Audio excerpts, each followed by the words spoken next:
الحمد لله رب العالمين والصلاة والسلام على رسوله الأمين أما بعد فأعوذ بالله من الشيطان الرجيم بسم الله الرحمن الرحيم لقد كان لكم في رسول الله أسوة حسنة۔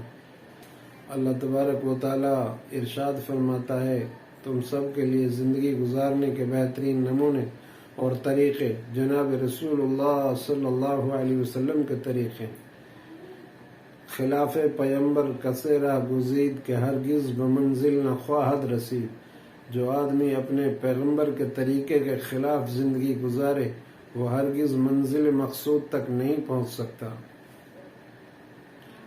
رسول اللہ صلی اللہ علیہ وسلم نے ارشاد فرمایا نجات کے لیے تین کام کرنا ضروری ہے۔ اگر ہمیں اپنی آخرت میں نجات چاہیے تو ہمیں تین کام کرنے چاہیے۔ سب سے پہلا اللہ کے رسول صلی اللہ علیہ وسلم نے ارشاد فرمایا آپ اپنے گھروں کے اندر زیادہ وقت گزاریں، بلا وجہ ادھر ادھر گھومتے نہ پھریں۔ اللہ کے رسول صلی اللہ علیہ وسلم نے یہ ہمیں تنبیہ فرمائی آپ کا زیادہ وقت جو ہے اپنے گھر کے اندر گزرے۔ جب آپ اپنے کام سے فارغ ہوئے تو فوراً اپنے گھر کے اندر رہیں اور اپنے بچوں کی سرپرستی کریں۔ آپ سے اپنے بچوں کے بارے میں سوال ہوگا۔ ادھر ادھر گھومنا یہ مناسب نہیں ہے۔ حدیث پاک میں آتا ہے جب آدمی بازار کی طرف جاتا ہے تو یہ سمجھو اس کے ہاتھ میں شیطان کا جھنڈا ہے، اور جب مسجد کی طرف آتا ہے تو یہ سمجھو کہ اس کے ہاتھ میں ایمان کا جھنڈا ہے۔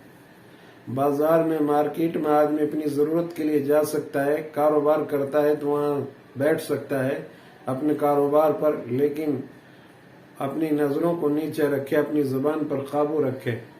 اور زیادہ وقت بازاروں میں گھومنا پھرنا اس سے انسان کا دل آخرت کی طرف سے ہٹ کر دنیا کی طرف مائل ہو جاتا ہے۔ اس لیے ضرورت کے مطابق بازار اور مارکیٹ جائیں، لیکن اپنا اکثر اوقات گھروں کے اندر گزاریں۔ اللہ کے رسول صلی اللہ علیہ وسلم مدینہ منورہ میں گزر رہے تھے تو کچھ صحابہ کرام باہر کھڑے ہوئے تھے۔ اللہ کے رسول صلی اللہ علیہ وسلم نے ارشاد فرمایا تم لوگ اپنے گھروں سے باہر کھڑے۔ انہوں نے عرض کیا رسول اللہ صلی اللہ علیہ وسلم ہمارے گھر چھوٹے ہیں، گرمی زیادہ ہے، بغیر باہر کھڑے ہوئے بیٹھے ہوئے گزارا نہیں۔ آپ صلی اللہ علیہ وسلم نے ارشاد فرمایا کوئی بات نہیں، اگر گھروں میں گرمی زیادہ ہے تو باہر آپ کھڑے ہو سکتے ہو، لیکن پھر اس راستے کا ٹیکس ادا کرو۔ صحابہ نے پوچھا رسول اللہ صلی اللہ علیہ وسلم راستوں کا ٹیکس کیا ہے؟ ارشاد فرمایا کہ جو لوگ راستے سے گزر رہے ہیں اور تمہیں سلام کر رہے ہیں تم ان کا سلام کا جواب دو، اور جو تمہیں سلام نہ کریں تو تم ان کو سلام کرو، اور جو راستہ بھٹکے ہوئے ہیں ان کو راستہ بتلاؤ، اور اپنی نظروں کو نیچے رکھو۔ یہ راستے کا ٹیکس ہے۔ تو اکثر اوقات ہمارا جو ہے اپنے گھروں کے اندر گزرے، غلط لوگوں کے پاس غلط مجلسوں میں، برے لوگوں کی مجلسوں میں شرکت نہ کریں، اچھے لوگوں کے پاس اپنا وقت لگائیں، گزاریں اور اپنے ایمان کی اصلاح کریں، اپنے ایمان کو بچائیں۔ دوسری بات اللہ کے رسول صلی اللہ علیہ وسلم نے ارشاد فرمائی کہ نجات کے لیے دوسری چیز یہ ضروری ہے کہ اپنی زبان پر قابو رکھیں۔ یہ زبان ہماری کینچی کی طرح چلتی ہے۔ صحابہ کرام اس زبان کو پکڑ پکڑ کر کے کہتے تھے زبان تیری وجہ سے ہم جہنم میں چلیں گے۔ لہذا اللہ کے رسول صلی اللہ علیہ وسلم نے ارشاد فرمایا تم دو چیزوں کی ضمانت دے دو، میں جنت کی گارنٹی لے کر دیتا ہوں تمہارے لیے۔ ایک اپنی زبان پر قابو رکھو، دوسرے اپنی شرمگاہ کی حفاظت کرو، یہ غلط استعمال نہ ہو اور زبان غلط استعمال نہ ہو تو میں تمہارے لیے جنت میں گھر بنا کر دینے کی ضمانت لے رہا ہوں۔ لقمان علیہ السلام کسی کے غلام تھے، ان سے ان کے مالک نے ایک مرتبہ کہا کہ لقمان یہ لے جاؤ بکری اور اس کو ذبح کرو، اس کے اندر جو اچھا گوشت ہے اس کے جسم وہ نکال کر لاؤ۔ لقمان علیہ السلام اس بکری کو لے گئے، اس کو ذبح کیا اور ذبح کرنے کے بعد اس کے گوشت کو بنایا تو اس کے گوشت میں سے 2 چیزوں کو چھانٹ کر لائے، ایک دل اور زبان۔ اس کے بعد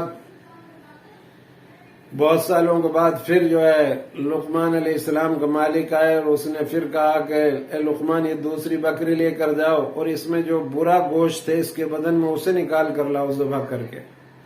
تو پھر لقمان علیہ السلام نے بکری کو ذبح کیا اور پھر اس کے گوشت کو بنایا، تو پھر بھی دل اور زبان کو لے کر آئے۔ تو ان کے مالک نے ان سے پوچھا کہ جب میں نے تم سے اس بکری کے بدن کے اچھے جسم کے گوشت کو نکالنے کے لیے کہا تھا تو تم نے اس وقت بھی زبان اور دل کو ہی لے کر آئے تھے، اور اب میں نے تم سے کہا تھا کہ اس کے اندر جو بدترین گوشت کا ٹکڑے ہیں اس کو نکال کر لاؤ، تو اس وقت بھی تم زبان اور دل کو ہی نکال کر لائے۔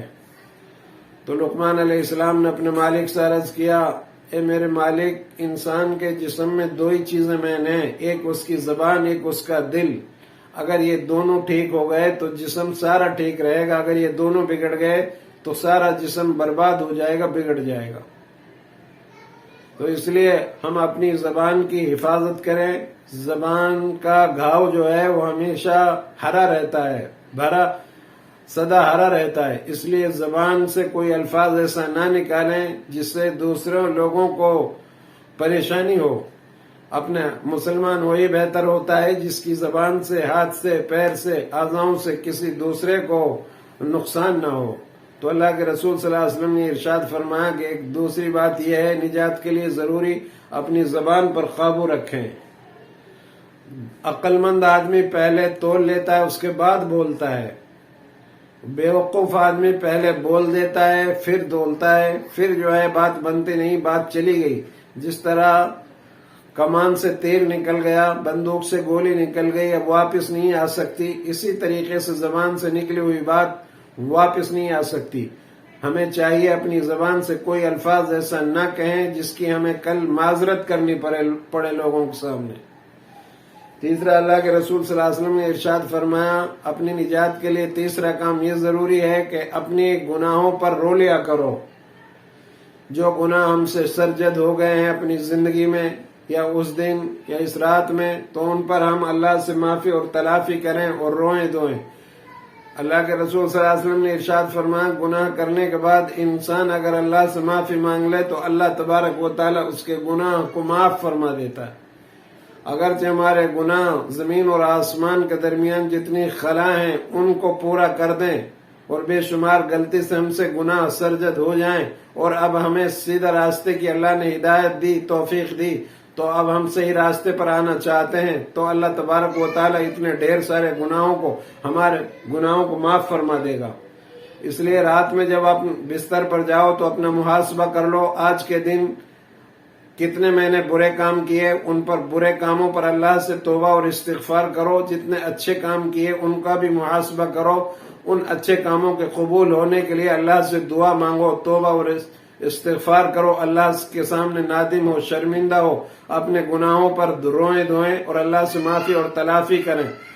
میری اللہ سے دعا ہے، اللہ رب العالمین ہم سب کے گزشتہ تمام گناہوں کو معاف فرمائیں اور آئندہ اعمال صالحہ کرنے کی توفیق نصیب فرمائیں۔ وآخر دعوانا ان الحمدللہ رب